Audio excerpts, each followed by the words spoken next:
Hello everyone, welcome back in our class BIUCH 311। और आज हम बात करने वाले हैं अपने टॉपिक में सोमा क्लोनल वेरिएशन और क्रायो प्रिजर्वेशन के बारे में।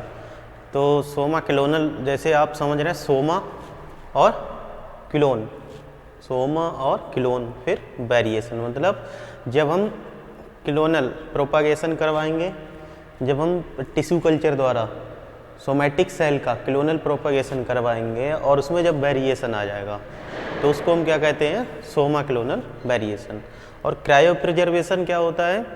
क्रायो प्रिजर्वेशन का मतलब होता है कि क्रायो प्रिजर्वेशन को हम कि जो हमारे जर्म प्लाज्मा है या जीन है, जो जिस भी उसमें स्थिति में है, उसको हम जब कंजर्व करते हैं कितने में, -196 डिग्री सेंटीग्रेड पे, डीप फ्रीजिंग में, मतलब लिक्विड नाइट्रोजन में हम उसको करते हैं, जिसका टेम्परेचर होता है -196 डिग्री सेंटीग्रेड।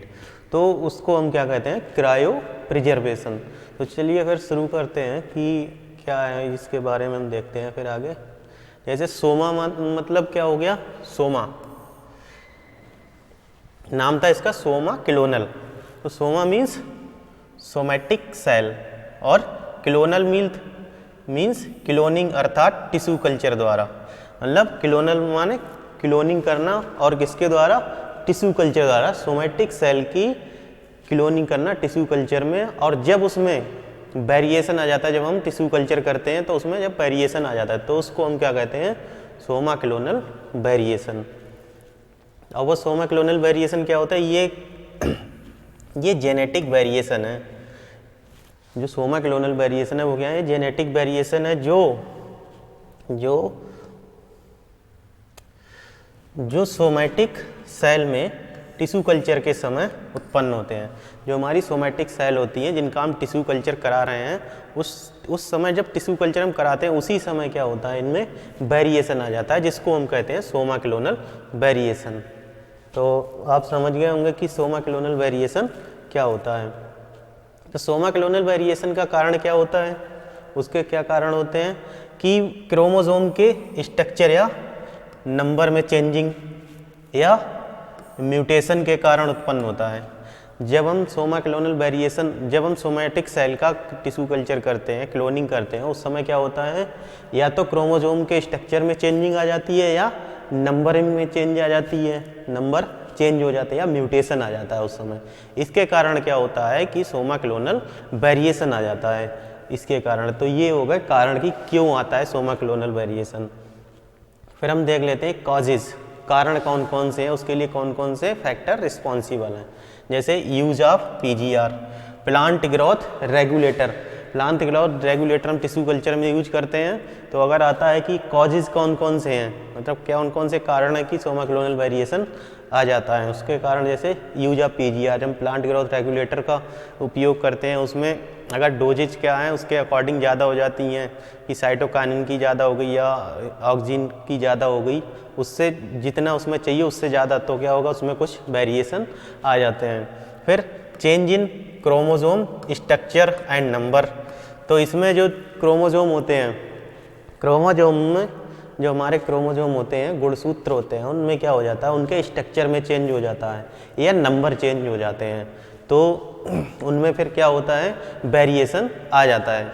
वो कैसे आता है, जैसे स्ट्रक्चर चेंज में होता है, तो स्ट्रक्चरल चेंज में क्या होता है, change in chromosome due to deletion of deficiency, duplication and rearrangements.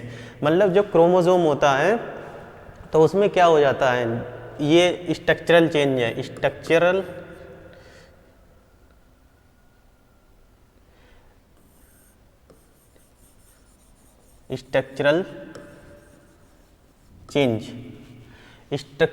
Change in chromosome. जो स्ट्रक्चर जो क्रोमोसोम में स्ट्रक्चर चेंज होते हैं वो कैसे होते हैं, change in chromosome due to deletion, deficiency या duplication and rearrangement of segment of the chromosome. जो क्रोमोसोम में सेगमेंट होते हैं उनमें क्या हो जाता है, चेंजिंग हो जाती है। वो कैसे होती है, जैसे डिफिशियंसी का अगर एक हम उदाहरण ले लेते हैं बस आपको बताने के लिए, वैसे तो ये पूरा टॉपिक हो जाएगा बहुत काफ़ी बड़ा, लेकिन हम आपको थोड़ा सा समझा देते हैं इसमें कि डिफिशियंसी या डिलीशन वो क्या होते हैं, डिफिशियंसी या डिलीशन। जैसे it is loss of part of chromosome, इसमें क्या होता है, क्रोमोसोम जो होता है वो अपना लॉस हो उसका पार्ट एक लॉस हो जाता है। वो कैसे होता है,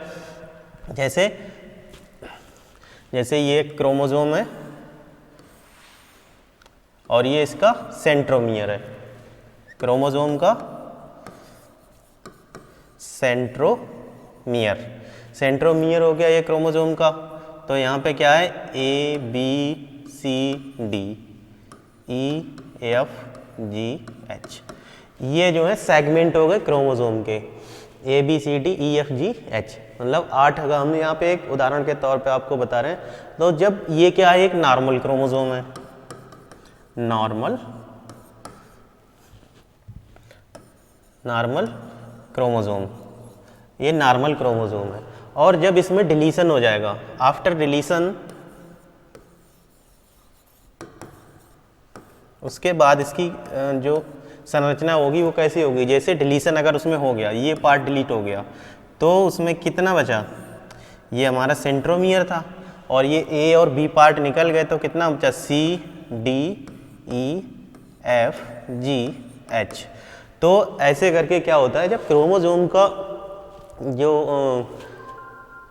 स्ट्रक्चर चेंज हो जाता है, तो इससे क्या होता है, उसमें बहुत सारी चेंजिंग आ जाती हैं, क्योंकि 2 सेगमेंट निकल गए यहाँ पे।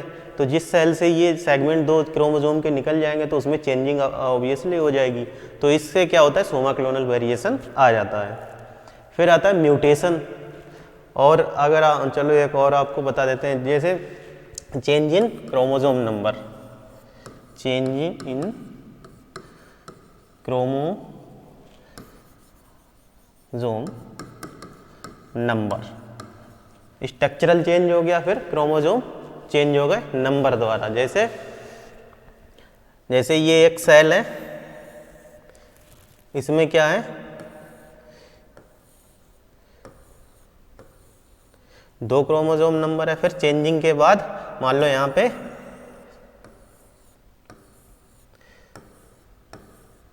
एक ऐड हो गया क्रोमोसोम नंबर। तो इसमें क्या हुआ, जैसे क्रोमोसोम नंबर में क्या होता है, घटते हैं या बढ़ते हैं, ये भी एक पूरा प्रोसीजर, पूरा टॉपिक है इसका भी बहुत बड़ा।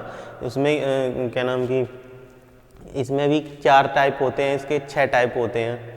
तो वो हम बात करेंगे जब हम जेनेटिक्स आप लोगों ने पढ़ाई होगा, न्यूमेरिकल चेंजेस, तो वो बात करें तो बहुत बड़ा हो जाएगा टॉपिक। तो जैसे किसी में कम हो गए, या मान लो यहाँ पे, ऐसे यहाँ पे 2 क्रोमोसोम नंबर है और यहाँ पे एक ही रह गया, तो ऐसे करके ये चेंज हो जाते हैं क्रोमोसोम नंबर, जिसके कारण सोमा क्लोनल वेरिएशन आ जाता है। फिर म्यूटेशन क्या होता है, mutation and transcription, mutation and ट्रांसपोजिशंस।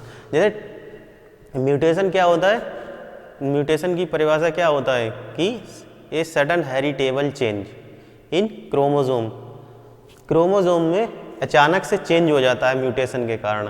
तो उसमें जब चेंजिंग होती है, कुछ कोडिंग जो है वो कुछ कोडाउन में चेंज हो जाता है या सेगमेंट में चेंज हो जाता है, जिसके कारण सोमा क्लोनल वेरिएशन आ जाता है। फिर एपिजेनेटिक चेंज, जैसे डीएनए मिथाइलेशन या प्रोटीन में परिवर्तन। तो एपिजेनेटिक चेंज में डीएनए मिथाइलेशन में क्या होता है, इनमें मिथाइल ग्रुप जुड़ जाते हैं अलग से, तो वो चेंजिंग हो जाती है। फिर बायोकेमिकल चेंजेज, जो केमिकल्स होते हैं उनमें चेंजिंग हो जाती है, जो बायोकेमिकल चेंजेज होते हैं उनमें चेंजिंग हो जाती है, जो सेल में होते हैं उनमें चेंजिंग के कारण क्या होता है, फिर वेरिएशन आ जाता है। फिर हम देखते हैं detection of soma clonal variation, मतलब वेरिएशन हो गया, उसके बाद हमको डिटेक्ट करना है, मतलब निकालना है उसमें से जो चेंजिंग हुए हैं। वो कैसे करेंगे, जैसे बाय स्क्रीनिंग, मतलब छांटना। कैसे छांटेंगे हम उनको, कि बैक्टीरिया या फंगस को कल्चर में डालकर, जैसे हमारे पास सेल हैं, हम कल्चर करा रहे हैं। जैसे ये क्या है, बीकर है, और इसमें हमने क्या किया, ये हमारा मीडिया है, न्यूट्रिएंट मीडिया है, और इसमें हम क्या करेंगे, कल्चर में जो सेल हैं उनका हम कल्चर कर लेंगे। सोमैटिक सेल हैं उनका हमने कल्चर कर लिया, जो हमारे पास सेल थी। फिर हम इसमें क्या करेंगे कि फंगस का, जैसे फंगस है, कोई फंगस है, फंगस का हम कल्चर बनाएंगे जो टॉक्सिक होगा, किसके लिए? प्लांट के लिए। फंगस है, फंगस से क्या होता है, कवक जो होते हैं उनसे रोग लगता है प्लांट में, वो क्या होते हैं? टॉक्सिक होते हैं। जैसे फंगस है, उसका हमने कल्चर बनाया, आइसोलेट कर लिया यहाँ से फंगस से, उनका कल्चर बना लिया एक। और कल्चर जो होगा वो कितने करेंगे कि उसका लेवल जो है, उसका लेवल जो टॉक्सिक हो, लेवल जो है इसका, जो फंगस का कल्चर हमने बनाया वो टॉक्सिक हो, किसके लिए? जो हमारा प्लांट होता है कि वो डिजीज कॉज कर जाए, मतलब उसके कारण डिजीज हो जाए, ऐसा हम कल्चर बनाते हैं। और वो किसके लिए? जो प्लांट के लिए। फिर हम क्या करते हैं इसको इन वीवो कंडीशन में, मतलब इन कंट्रोल कंडीशन में ही हम क्या करते हैं, इसको सोमा क्लोनल वेरिएशन को डिटेक्ट करने के लिए कि जो हमारा वेरिएशन है वो किस किस सेल में है, तो उसको हम कैसे करेंगे कि इस कल्चर को इसमें इनाकुलेट कर देंगे। जो हमारा कल्चर है, ये टॉक्सिक कल्चर है जो, इसको हम इसमें क्या करेंगे? इनाकुलेट कर देंगे, मतलब इसमें डाल देंगे कल्चर। फिर उसमें क्या होगा कि जो सेल होंगी, सेल, उनमें क्या होगा कि जो डिजीज रेसिस्टेंट होंगी फंगस के अगेंस्ट, वो क्या कर जाएंगी? सरवाइव कर जाएंगी। और जो डिजीज रेसिस्टेंट नहीं होंगी वो क्या करेंगी? डाई कर जाएंगी, वो मर जाएंगे। जैसे ये है, इनमें सोमा क्लोनल वेरिएशन अगर आया है और उनमें किसके और हमने देखा कि फंगस की डिजीज के रेसिस्टेंट आए, तो वो क्या करेंगी? वो सेल जो है मतलब सरवाइव कर जाएंगी, उनका प्लांटलेट तैयार हो जाएगा इस कल्चर में। फिर आगे क्या होगा कि ये जो कल्चर हमारा था, इसमें क्या होगा, जो हमारी जो सेल पड़ी हुई है उनमें शूटिंग होगी ऐसे, फिर उसके बाद रूटिंग होगी, कंप्लीट प्लांटलेट बन जाएगा। वही सेल का बनेगा जो सेल सरवाइव कर पाएंगी, ठीक है। और जैसे बैक्टीरिया फंगस को कल्चर में डालकर डिजीज रेसिस्टेंट प्लांट की पहचान करना, तो ये हो गया हमारी बात डिजीज रेसिस्टेंट की। ऐसे ही हम क्या करते हैं, हर्बिसाइड को, जो हर्बिसाइड या बीडीसाइड को कल्चर में डालकर, जो हर्बिसाइड होते हैं उनको कल्चर में डालकर हम कर लेते हैं पहचान किसकी? हर्बिसाइड या बीडीसाइड की, सेम प्रोसेस में। ऐसे ही हम क्या करते हैं, फॉर सॉल्ट रेसिस्टेंट को हाई सॉल्ट क्या करेंगे? इनाकुलेट करा देंगे कल्चर में। जैसे ये कल्चर है हमारा, सेम प्रोसेस है वही, बस आपको बता दे रहे हैं। जैसे ये कल्चर है तो इसका क्या है, ये सेल हमने ग्रो करा दी, इसमें ये सेल ग्रो करा दी। फिर क्या हुआ कि इसमें हमने साल्ट जो था, साल्ट रेसिस्टेंट के लिए हमें वैरायटी डेवलप करनी है, साल्ट रेसिस्टेंट के लिए हमें वैरायटी डेवलप करनी है। तो हम इस साल्ट को क्या करेंगे? टॉक्सिक होगा किसके लिए? वैरायटी या प्लांट के लिए, हमारे जो भी प्लांट हैं उनको क्या होगा? ये टॉक्सिक होगा, इतने परसेंट का हम सॉल्यूशन बनाएंगे, मतलब इसका कल्चर बनाएंगे। और इस कल्चर को हमने कल्चर तैयार कर लिया इसका साल्ट का, इसको हम इसमें इनाकुलेट कर देंगे। फिर यहाँ पे जो सेल होंगी जिनमें एबिलिटी होगी कि इसके अगेंस्ट मतलब डेवलप होने की, वो तो क्या होंगी? मतलब सही अपना सरवाइव कर जाएंगी, बाकी डाई कर जाएंगी। ये होता है मेथड इसको डिटेक्ट करने का, साइटोलॉजिकल एनालिसिस। इसमें हम क्या करते हैं, साइटोलॉजिकल एनालिसिस से सेल में हम क्या करते हैं, क्रोमोसोम नंबर और स्ट्रक्चर का पता लगाते हैं इसमें। जैसे सेल लेवल पे हम क्या करेंगे, जो साइटोलॉजिकल एनालिसिस उसमें हम क्रोमोसोम और उसके स्ट्रक्चर का पता लगा लेते हैं, तो उससे पता लग जाता है जीन डिटेक्शन कि ये इसमें वेरिएशन है या नहीं है। Advantage of soma clonal variation, advantage कौन कौन से हैं? Produce disease resistant plant, stress resistance plant और हाई साल्ट और biotic and abiotic stress resistance plant. जैसे प्रोड्यूस डिजीज रेसिस्टेंट प्लांट, उसमें हमने बताया था अभी। फिर ये स्ट्रेस के लिए जैसे मान लो बायोटिक है, जैसे डिजीज क्या है? बायोटिक में आएगा स्ट्रेस। और जो साल्ट रेसिस्टेंट, ये साल्ट रेसिस्टेंट किस में आएगा, एबायोटिक स्ट्रेस में। उसमें क्या क्या हो सकता है, हीट, कोल्ड, ऐसे ही हम हर तरीके का हर तरीके की सिचुएशन देकर हम जो हमारी सेल हैं उनको ग्रो करा सकते हैं और हम प्लांट को क्या करते हैं, आइसोलेट कर सकते हैं, स्क्रीनिंग कर सकते हैं किसके द्वारा, सोमा क्लोनल वेरिएशन द्वारा। तो ये बात हमारी होगी सोमा क्लोनल वेरिएशन के एडवांटेज की। फिर mutation plants for good agronomical character, जो इसमें म्यूटेशन हो जाता है सोमा क्लोनल वेरिएशन में, तो वो म्यूटेंट प्लांट जो होते हैं उनमें क्या होता है, हाई यील्ड होती है, leaf, shape, size and colour उनके चेंज हो जाते हैं और हाई यील्डिंग होते हैं वो। तो ये हमारे लिए एडवांटेज है। फिर हर्बिसाइड या वीडिसाइड रेसिस्टेंट प्लांट मिल जाते हैं इससे।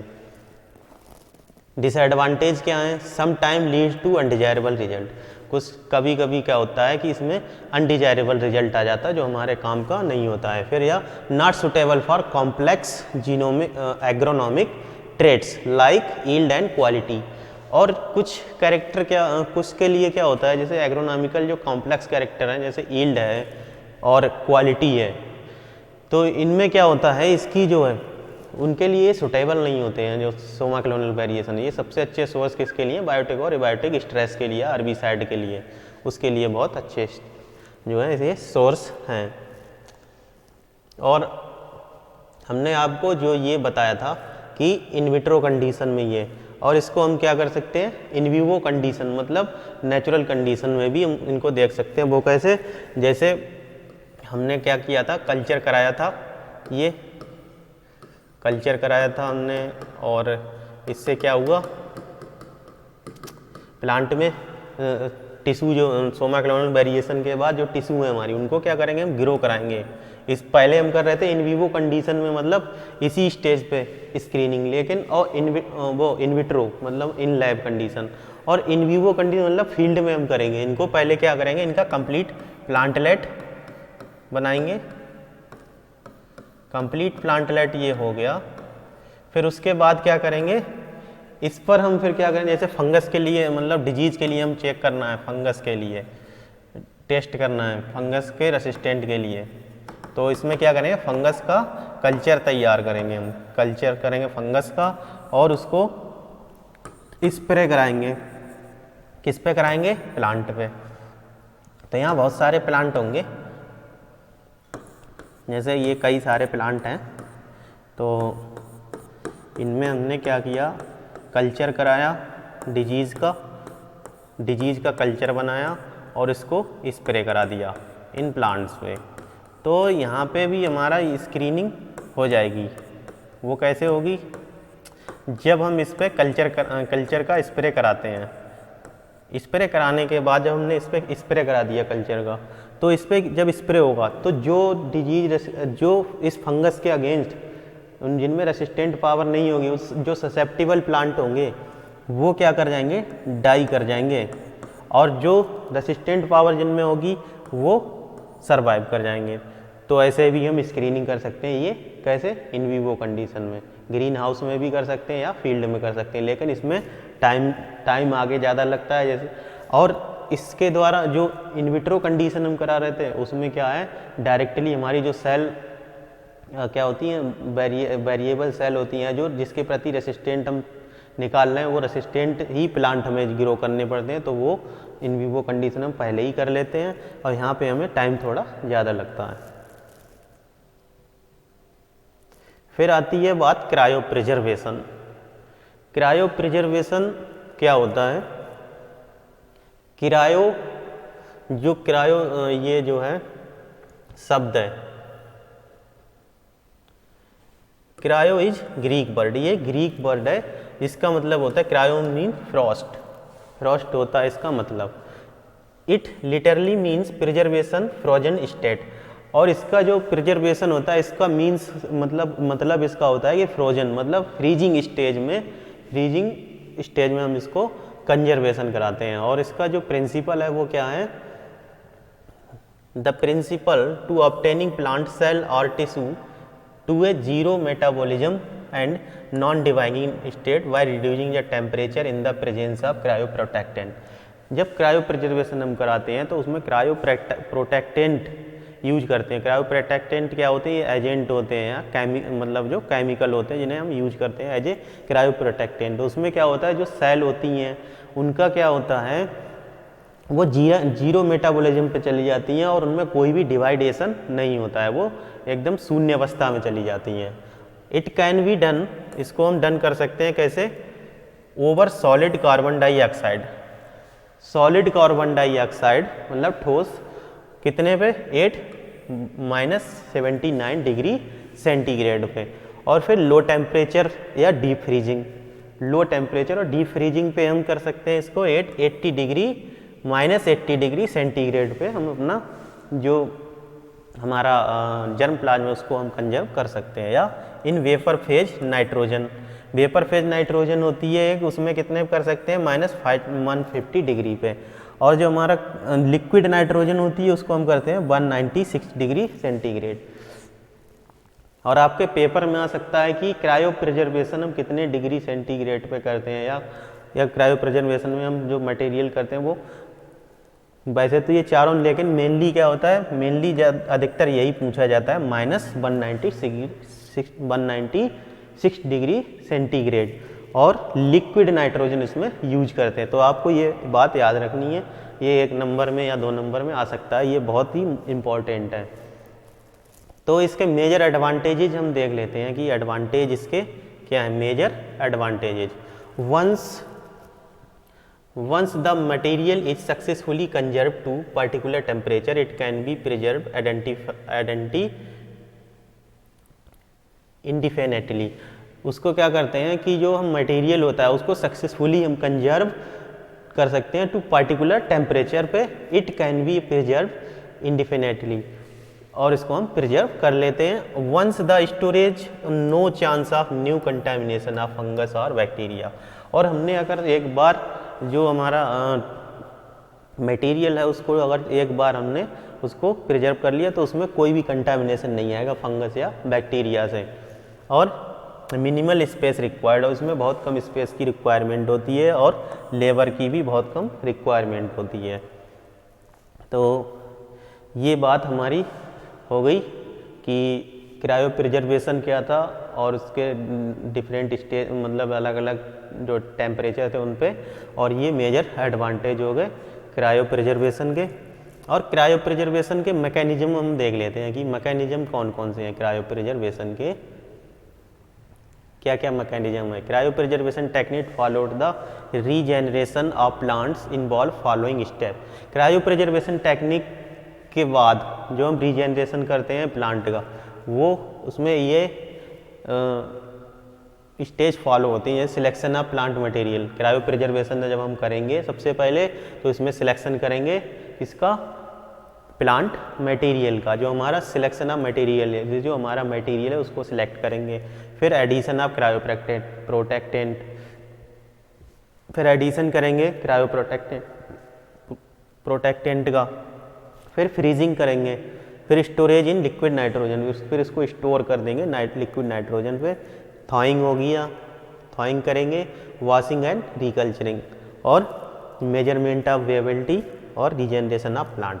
तो इनके बारे में हम सब आगे डिटेल से बात करते हैं। फिर जैसे सिलेक्शन ऑफ प्लांट मटेरियल, वो क्या है, जैसे selection of proper plant material is important, बहुत ही इंपॉर्टेंट होता है प्रॉपर प्लांट मटेरियल जो सिलेक्ट करना। 2 important factor depend on in such as, जैसे नेचर एंड डेंसिटी, उसका नेचर क्या है और उसकी डेंसिटी क्या है प्लांट की। और any tissue can be selected for this purpose, example meristem, embryo, ovule, seed etcetera. और इसमें हम कोई भी टिश्यू सिलेक्ट कर सकते हैं इसके लिए, कौन कौन से, जैसे मेरिस्टेम टिश्यू है, एम्ब्रियो है, या ओव्यूल है, या सीड, इनको हम प्रिजर्व कर सकते हैं। The density should be high, इसकी डेंसिटी हाई होनी, और उसकी डेंसिटी हाई होनी चाहिए।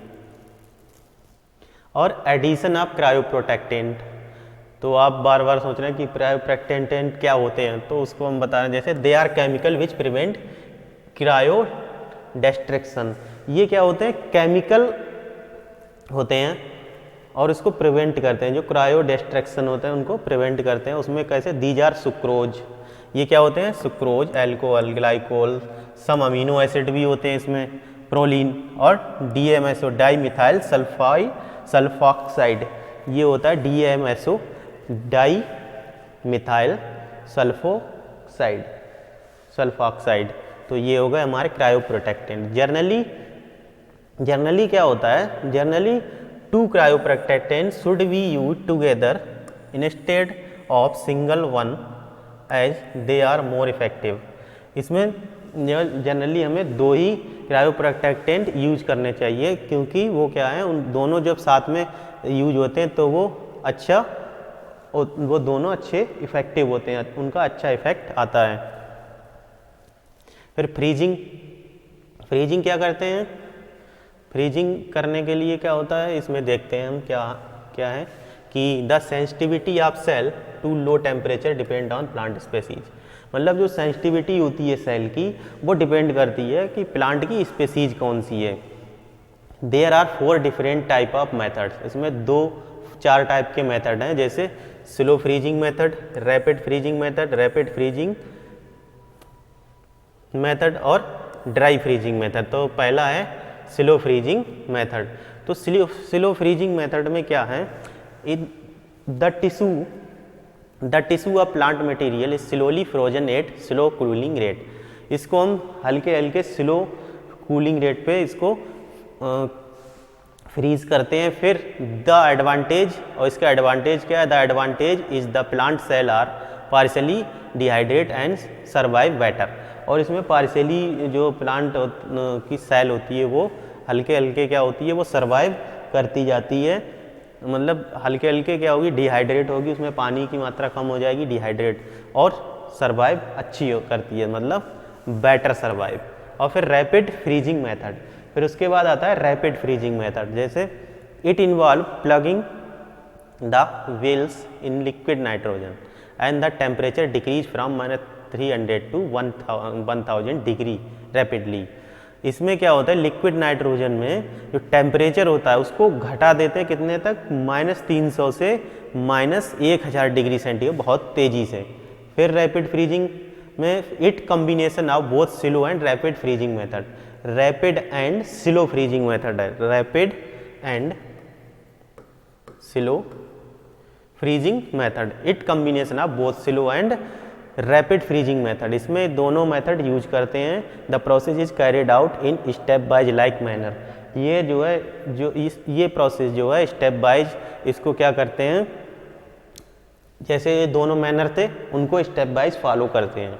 फिर dry freezing, in this method dehydrate cell and seed are stored.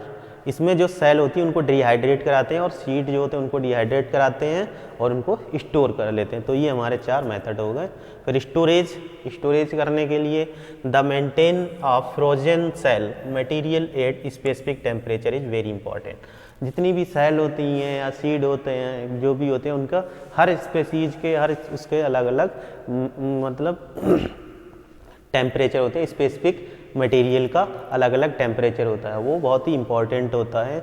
In general the temperature is kept, मतलब जर्नली जो टेम्परेचर होते हैं वो कितने तक होते हैं, -72 -196 डिग्री सेंटीग्रेड तक। तो उसके बाद prolong storage is done at temperature of 196 degree in liquid nitrogen. और प्रोलॉन्ग स्टोरेज के लिए मतलब लंबे समय के लिए हम स्टोरेज करने के लिए डन करते हैं 196 डिग्री सेंटीग्रेड पर, और किसमें, लिक्विड नाइट्रोजन में हम इनको फ्रीजिंग करते हैं, मतलब इनको स्टोर करते हैं। The prevent damage continuous supply to nitrogen is done. और डैमेज को रोकने के लिए, जो प्रिवेंट करने के लिए, मतलब उसको रोकने के लिए कंटिन्यूअस सप्लाई करते हैं नाइट्रोजन की। थॉइंग क्या होता है, थॉइंग में जैसे जो मटेरियल होता है वो एकदम फ्रीज होता है, फ्रीजिंग में चला जाता है, तो उसको हम क्या करते हैं, जो फ्रीजिंग मटेरियल होता है उसको हम नॉर्मल अवस्था में लाने के लिए उसको हम क्या करते हैं, जैसे usually carried out by plunging the vials into warm water bath with vigorous swirling, मतलब वार्म वाटर बाथ होता है उसमें हम थॉइंग करते हैं।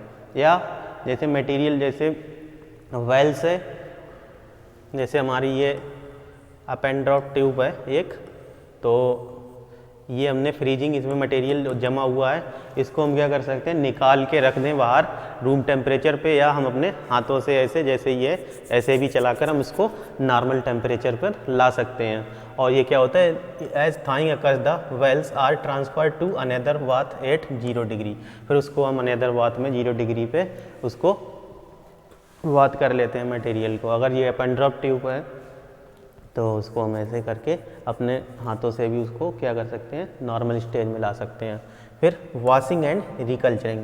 थॉइंग का मतलब ये समझ लो, जो मेन मतलब कि जैसे जिस फॉर्म में था जो मटेरियल उसको उसी फॉर्म में ले आते हैं उसका, क्योंकि जो फ्रीजिंग में क्या हो वो जम जाते हैं, लेकिन उनको हम अगर कल्चरिंग करना चाह रहे हैं, उनसे रीजनरेशन करना चाह रहे हैं, तो पहले हमको उनको उसी अपनी मेन जो उनकी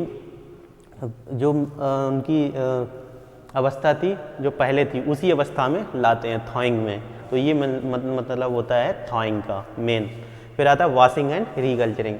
फिर हम क्या करते हैं, जो मटेरियल होता है उसको वॉश करते हैं। The preserve material is wash few time to remove the cryo protectant, क्योंकि जो हमारा मटेरियल जो हमारा मटेरियल क्या है, जो प्रिजर्वेशन हमने कर रखा है, तो वो क्या है, उसमें क्रायो प्रोटेक्टेंट होते हैं, वो उस पर आ जाते हैं, मतलब लगे होते हैं। तो उनको हम रिमूव करने के लिए फ्यू टाइम, ये 2 या 3-4 बार उसको क्या करेंगे, रिमूव करने के लिए उसको वॉश करेंगे। This material is then recultured in fresh medium, और इस कल्चर को हम क्या करेंगे, फ्रेश मीडियम में रिकल्चर करा देंगे। फिर आता है मेजरमेंट ऑफ वेबिलिटी, कि वेबिलिटी क्या है इसकी, उसको हम मेजर करेंगे। There is possibility of death of cell due to storage stress, मतलब जब हम स्टोरेज कर देते हैं बहुत मतलब फ्रोजन स्टेज में, तो उसमें पॉसिबिलिटी हो जाती है कि कुछ सेल जो है स्टोरेज के समय डेथ हो जाती है उनकी। तो दस viability can found at any stage, और वो जो वायबिलिटी होती है वो उसको हम फाउंड कर सकते हैं किसी स्टेज पे। तो it is calculated by formula, वो फार्मूला है कैलकुलेट करने का, number of cell growing and number of cell thawed, मतलब जो सेल थी कितनी सेल जो है ग्रो की और कितनी सेल जो हमने थॉइड की थी, मतलब कितनी सेल को हम नॉर्मल स्थिति में उनको कल्चर किया और फिर उसमें से कितनी ग्रो की। फिर आता है प्लांट रीजेनरेशन, प्लांट का रीजेनरेशन होना। The viable seed are cultured on non specific growth medium and suitable environmental condition are maintain. और जैसे हम प्लांट टिश्यू कल्चर में पढ़ रहे थे कि टिश्यू कल्चर जैसे कल्चर कराया, उसके बाद रूटिंग हुई और कंप्लीट प्लांट लैंड बन गया। या जो सही सीड होता है उनको हम, वेबल सीड होता है उसको नॉर्मल स्थिति में लाके उसको हम क्या करेंगे, नॉन स्पेसिफिक ग्रोथ मीडियम में इसको कर देंगे। या हम जैसे अगर हमारा सीड फॉर्म में ही अगर हमने सीड अपना स्टोर कर रखा है, तो उसको अगर सीड हमने स्टोर कर रखा है तो सीड को हम क्या करते हैं, डायरेक्टली हम बोल देते हैं फील्ड में। एप्लीकेशंस देख लेते हैं हम, इसकी एप्लीकेशंस क्या क्या हैं। It is ideal method for long term cryo preservation of material. ये बहुत ही अच्छा मेथड है किसी भी मटेरियल को या जर्म प्लाज्म को लंबे समय के लिए हमें स्टोर करने के लिए। On disease free plant can be conserve and propagated. और इसमें क्या होता है, जब हम क्रायो प्रिजर्वेशन कर देते हैं तो इसमें कोई भी डिजीज या इंसेक्ट या बैक्टीरिया कॉज नहीं करता है, क्योंकि इसमें क्या होता है कि 0 स्टेज में सब चले जाए, उनका डिवाइडेशन वगैरह कुछ भी नहीं होगा वहाँ पे, क्योंकि यहाँ पे इतना माइनस में टेम्परेचर होता है कि वहाँ पे सर्वाइव करना पॉसिबल नहीं होता। इसलिए डिजीज फ्री प्लांट जो हमारा मटेरियल है, कंजर्व मटेरियल, जब हम उससे प्लांट रीजनरेट करेंगे तो वो कैसे होंगे, डिजीज फ्री प्लांट होंगे, इन्हें हम प्रोपागेट करेंगे। फिर recalcitrant seed can be maintain for long time. Recalcitrant seed होते हैं, उनको नॉर्मली हम स्टोरेज करते हैं तो उनको हम लंबे समय तक नहीं कर सकते हैं, क्योंकि उनमें क्या है, ज़्यादा मॉइस्चर की आवश्यकता होती है। लेकिन क्रायो प्रिजर्वेशन के द्वारा हम रिकल्सिट्रेंट सीड को हम लंबे समय तक स्टोर कर सकते हैं। And endangered species can be maintain. और जो कुछ स्पेसीज जो इंडेंजर्ड है, जो ख़त्म होने की कगार पर हैं, उनको भी हम क्या कर सकते हैं, मेंटेन कर सकते हैं लंबे समय के लिए। Pollens can be maintain to increase longevity. Pollen को हम पॉलन है, अगर हम क्रॉसिंग और पॉलिनेशन की करा रहे हैं और हमें ज़रूरत है कि पॉलन को हम स्टोर कर लें अभी, तो हम इससे स्टोर करके उसकी वेबिलिटी को मेंटेन रख सकते हैं और हम उन्हें यूज कर सकते हैं आगे। फिर rare germplasm and other genetic manipulation can be stored, और जो बहुत ही कम जर्म प्लाज्म हैं जिनकी कम है उनको भी, और या जेनेटिक मैनिपुलेशन है उसको भी हम इसमें स्टोर कर सकते हैं क्रायो प्रिजर्वेशन में। तो ये एक फ्लो चार्ट है क्रायो प्रिजर्वेशन का। जैसे सिलेक्शन ऑफ मटेरियल हमने कर लिया, उसके बाद क्रायो प्रोटेक्टेंट हमने मिला दिया इसमें, तो उसके बाद क्रायो प्रोटेक्टेंट के बाद -40 डिग्री सेंटीग्रेड पे कूलिंग किया। ये कूलिंग प्रोसीजर है, जैसे टेम्परेचर इंडक्शन -7 साढ़े 7 डिग्री, टाइम इंडक्शन 5 और time pre freezing 2 hours.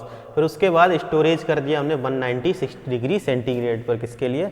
16 month के लिए, 16 महीने के लिए। फिर थॉइंग कराते हैं रैपिड एट +40 डिग्री सेंटीग्रेड, मतलब इसको +40 डिग्री सेंटीग्रेड तक ले जाते हैं इसको थॉइंग कराने के लिए, क्योंकि इसे हमने नॉर्मल अवस्था में लाना है जो। फिर रिकवरी होगी, फिर उसके बाद हम जो हमारा मटेरियल होगा उसका क्या करेंगे? वॉश करते हैं, फिर रिकवरी हो जाएगी और ये क्या होगा? टिश्यू कल्चर द्वारा रीजेनरेशन होगा जाएगा प्लांट का, रीजेनरेशन प्लांट का हो जाता है। तो ये एक प्रोसीजर है। तो आज के लेक्चर में हमने पढ़ा कि क्रायो प्रिजर्वेशन के बारे में पढ़ा, सोमा क्लोनल वेरिएशन के बारे में पढ़ा, और क्रायो प्रिजर्वेशन में क्या क्या मैकेनिज़्म हैं और इसके क्या एडवांटेज हैं, तो इनके बारे में पढ़ा। तो आज के लिए इतना ही। थैंक यू, मिलते हैं अगले लेक्चर में।